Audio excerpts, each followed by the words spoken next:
Nous sommes en 10 191.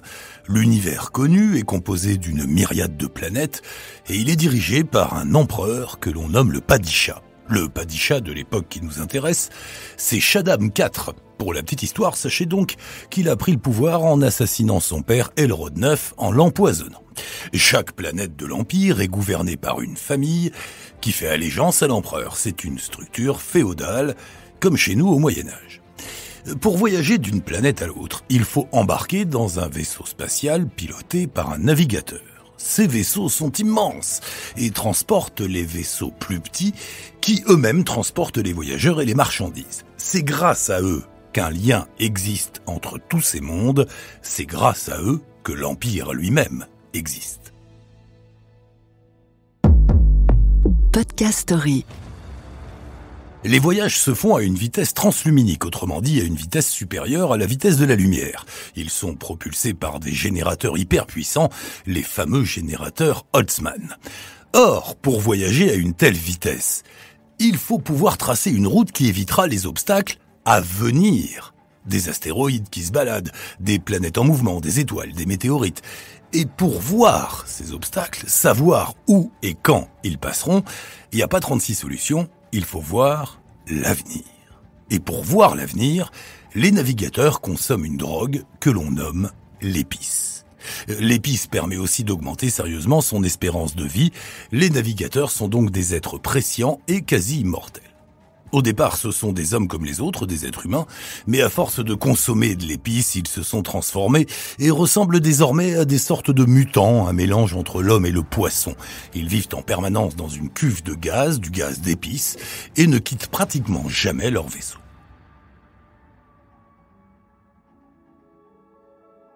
Les navigateurs sont regroupés au sein d'une guilde, la guilde spatiale créée en l'an 0 du calendrier impérial. Il faut noter que les vaisseaux de la guilde sont équipés d'un système Xien de guidage automatisé. Ils pourraient très bien se passer de navigateurs, mais la guilde exige que ces derniers soient présents à bord. Pourquoi ?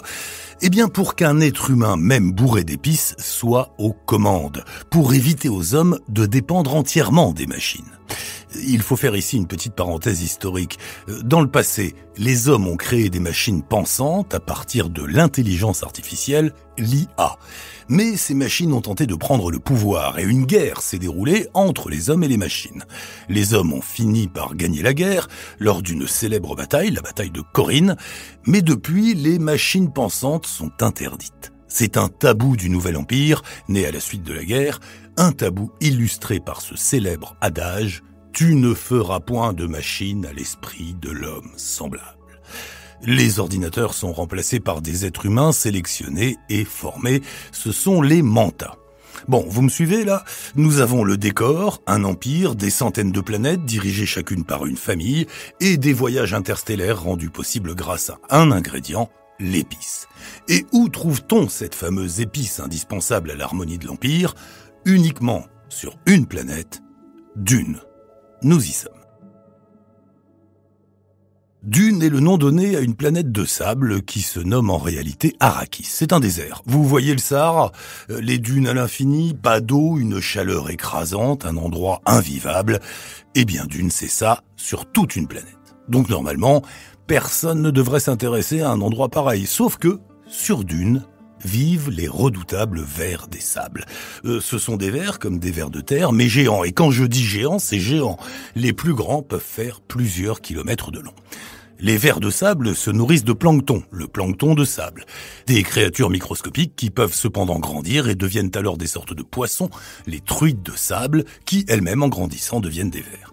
Il faut noter que l'on ne connaît pas l'origine exacte des vers, on pense qu'ils ne sont pas originaires d'Arrakis, mais on n'en est pas sûr.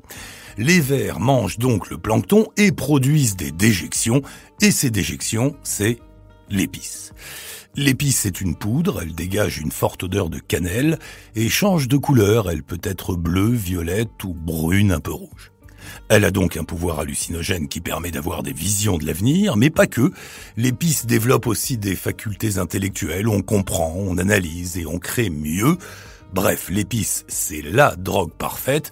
On devient intelligent, devin et on vit plus longtemps.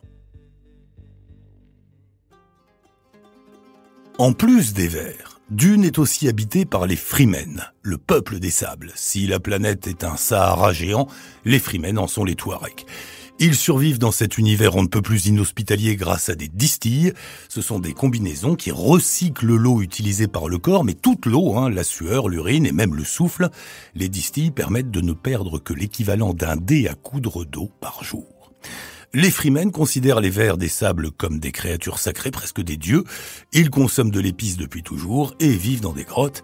Ils sont les véritables habitants de Dune, ce sont les premiers. Ils ne récoltent pas l'épice, ils ne la vendent pas.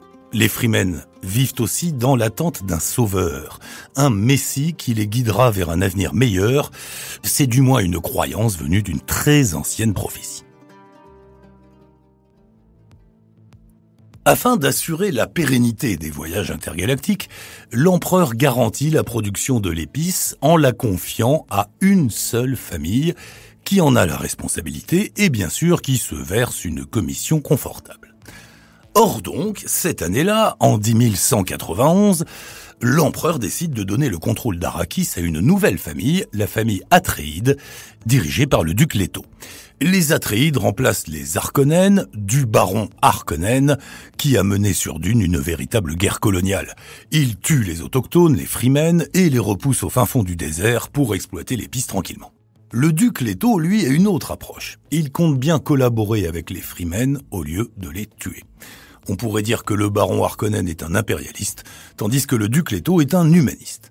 Les Harkonnen partent et le duc Leto débarque sur Dune avec ses troupes, son fils Paul et sa femme Jessica. Et Jessica est une Bene Gesserit. C'est un ordre religieux, politique, spirituel, féministe, matriarcal, qui influence depuis des siècles la conduite des affaires de l'Empire. Les Bene Gesserit forment leur corps et leur esprit pour obtenir des pouvoirs surhumains, comme par exemple le contrôle d'une personne uniquement par la voix. Quand une Bene Gesserit utilise le pouvoir de sa voix, son auditeur est comme hypnotisé. Il ne peut pas désobéir à l'ordre donné, même s'il s'agit de tuer ou de se donner lui-même la mort. L'ordre des Bene Gesserit a un but secret sur lequel elle travaille depuis plusieurs siècles, créer un être suprême doté de pouvoirs exceptionnels qui pourrait mener l'humanité tout entière vers un âge d'or. Une sorte de dieu vivant façonné par des manipulations génétiques. Le duc Leto, Paul son fils et Jessica sa femme qui est donc une Bene Gesserit prennent leur quartier sur Dune. Mais le baron Harkonnen ne va pas se laisser dépouiller de son trésor aussi facilement.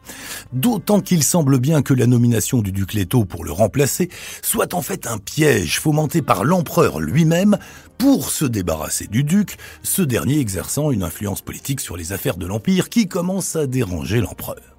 Et ça ne traîne pas, les Harkonnen reviennent sur Dune avec une puissante armée appuyée par de redoutables mercenaires et des troupes d'élite prêtées par l'empereur. Ils battent à plat de couture les soldats du duc Leto, tuent le duc lui-même et reprennent le pouvoir sur Dune. Mais Paul, le fils du duc, et sa mère Jessica parviennent à s'enfuir dans le désert où ils sont recueillis par les Fremen. Et c'est là que Paul réalise qu'il a lui-même des pouvoirs surnaturels. Quand il consomme de l'épice, il peut lui aussi voir l'avenir. Et pour les Fremen, il pourrait bien être le fameux messie qu'ils attendent depuis si longtemps. Nous apprenons alors que les Bene Gesserit ont elles-mêmes inventé la prophétie. Il y a plusieurs centaines d'années, elles ont inventé cette histoire de sauveur, elles l'ont profondément ancrée dans la culture fremen et ont créé ce dieu humain qui ne serait autre que Paul. La prophétie d'un sauveur des Fremen est donc une prophétie auto-réalisatrice, décidée par les femmes Bene Gesserit qui pourraient alors maîtriser l'épice et le monde.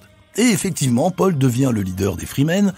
Au passage, il tombe amoureux d'une Fremen qui s'appelle China, avec qui il a un enfant, un fils.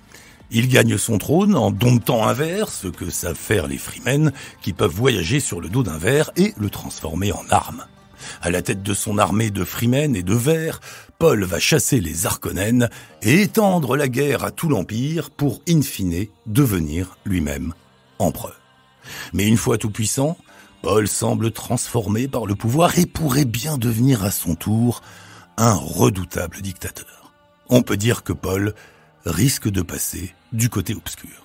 Ce premier tome de Dune est publié en 1965, sûr qu'un certain George Lucas l'a lu.